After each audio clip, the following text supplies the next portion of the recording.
Hello everyone, I'm Afternoon Tea with Humans, and today I have the 15th episode of my Avatar The Last Airbender in Minecraft series. Again, we have 4 awesome new abilities. We've got some vine bending, summoning a wall, a long-ranged fire arc attack, and an air smoke bomb sort of grenade thing. Super cool. So, let's get each of the abilities so that I can demonstrate them to you guys. So yeah, first of all, let's start off with some water bending. So this is ability called Vine Grip, and if I go over here by these pillars and summon in some mobs, when I drop this item, as you can see, it summons sort of loads of vines around me, covering the walls, and sort of catches the mobs, slows them, and sort of damages them over time with the vines for a little bit. And then I can activate this again. And again get these sort of just vine particles everywhere, and they get damaged over time and slowed. Next up, I have the earth wall ability. So if I look directly north, west, south or east at the horizon line and drop this item, any item renamed to earth wall, oh damn it, let me just switch on this ability. Directly in any direction, north, south, east or west at the horizon, drop this item. Instantly it springs up a wall from the ground super fast, and yeah, it's super cool. Really good for sort of blocking almost any entity. You can aim it slightly upwards and the wall can be as much as like a block taller. But yeah, super cool to use. I thought this is really fun. I've had a lot of requests for sort of wall building in the comments, so yeah, finally got round to it. Next up, I have the Flame Arc. So if I switch on this ability and throw down this item, you can see it generates this sort of like slightly curved, like a wall of flame pushing out in front of me. And so yeah, this is actually fairly well calibrated. I can hit any mob within it that touches sort of any part of the arc. Oh, I missed that. And you can even spam it. A lot of my so the other abilities that are sort of like shooting things, you gotta like wait for massive cooldowns, but not with this one. This one's really good. You can even do like jump shots like that. Yeah, it's really great. I'm super happy with that ability. And then we have the cloud cover ability. So if I drop this item down, it summons this sort of huge expanding cloud around the item that can sort of partially cover you up and stun enemy players. This is more sort of PvP focused and doesn't really have too much of a PvE effect. So yeah, that's all more what it's orientated around. But yeah, that's pretty much it for the demo. I hope you guys like this. So let's get into the programming. So first of all, I'm just going to start off with this super simple air ability. You need one command block, and it's just executing at the item called cloud cover, creating a huge cloud particle. So yeah, all of these abilities are activated by dropping items renamed to this. It doesn't have to be this exact type of item. I just choose types of items that I think relate to the abilities. Next up, we have the fire arc. This one's a bit longer, but it should be fairly simple. All you got to do is just copy out these commands. So this first one, when you drop the item, it gives you a tag that's going to be used later. This makes it multiplayer friendly. Yeah, by the way, I'm pretty sure all of these are multiplayer friendly and PvP possible. Then this one creates an arm stand called Flame Arc, where you are. Then this one teleports the Flame Arc's arm stand so it's facing you and a little bit in front of you.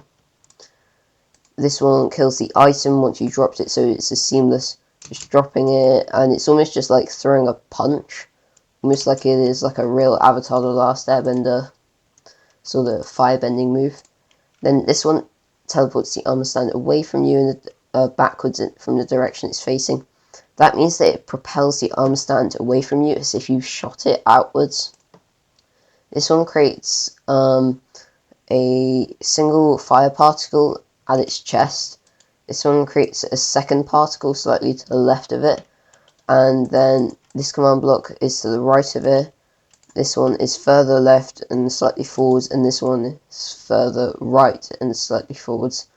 So all in all, these 5 particle command blocks are what make up the actual sort of slightly curved particles.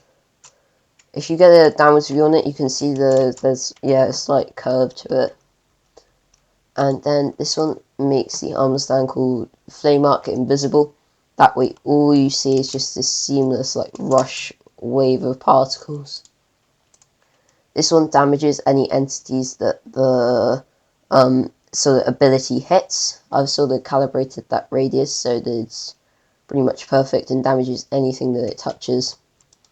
Then this one is to do with some scoreboards. You're just going to need this one towards the end. It kills the arm stand when its scoreboard timer gets to 200. This one constantly increases its timer on the scoreboard until it gets up to 200 when it dies. And this one just removes your fire tag as soon as your ability is done and the armor stand is being shot out. And from then it can do it independently and you can create a new armor stand. So for the scoreboard part of it, all you need to do is run this command block, this command in chat, /scoreboard objectives add fire time dummy. And this one just acts as a timer for each of the armor stands. So each of the armor stands have their own independent score called fire time that increases 20 times a second. And then when it gets up to 200, the armor stand is killed. So during that whole time, as the armor stand is traveling away from you, that counter is slowly raising up, and when it gets to 200, the armor stand dies. So if you can see this, there's an armor stand behind all of this flames. You can't see it, but that timer is slowly increasing, and soon the armor stand is killed. Here you can just see that there's a flash of red armor stand and the particles sort of dissipated. As you can see, I just ran through the fire and I got that sort of damaging wither effect, but because I'm in creative it didn't directly affect me. And yeah, you can just see these scoreboards are doing just that. If you want to increase the amount of time or decrease the amount of time and distance that the flame arc can travel, increase or decrease this 200 right here. And then next up we have the very simple wall creation ability.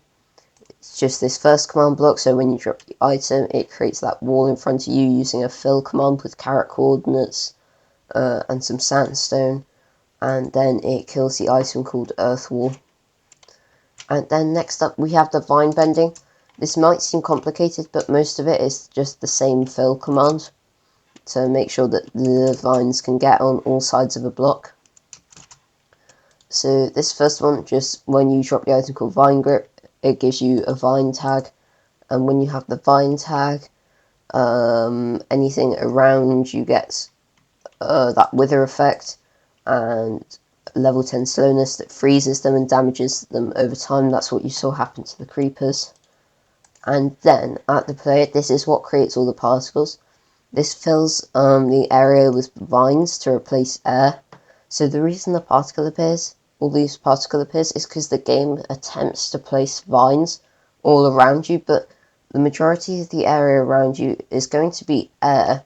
So when that vine is put in the air, the game updates, sees that it's not clinging to a block and destroys it, leaving that little particle behind. As you can see, this ability doesn't work if you're not sort of nearby any mobs. You need to be sort of around creepers for it to work. Well, not necessarily even creepers, any mob. So this is just that a fill command with vine with the data number of 2. Then this one has the data number of 3, 4, 5, 0, and 1. That means that the vines are placed on all sides of the block using the different data tags, and that's why the particles go on for a little bit. This one removes your vine tag, and then this one kills the item called vine grip. So yeah, that's how to program all of these different abilities. I hope you've enjoyed today's video. That's pretty much it. I'm going to be doing a Q&A to celebrate the channel hitting 1,000 subscribers. So if you have any questions for that, leave it in the comments. There's about 24 hours until I release that Q&A answering video. There's also, yeah, the reason I did this video is because I put a little poll on my community tab as to what I should do next. Avatar episode 15 got the most votes, so make sure to look out for my sort of community posts and polls. You know, you can get a bit of a hand in what happens on the channel. I hope you've enjoyed today's video. If you did, please leave a like and consider subscribing, and leave a comment of any abilities that you'd like to see me program in the future, or just any general video ideas.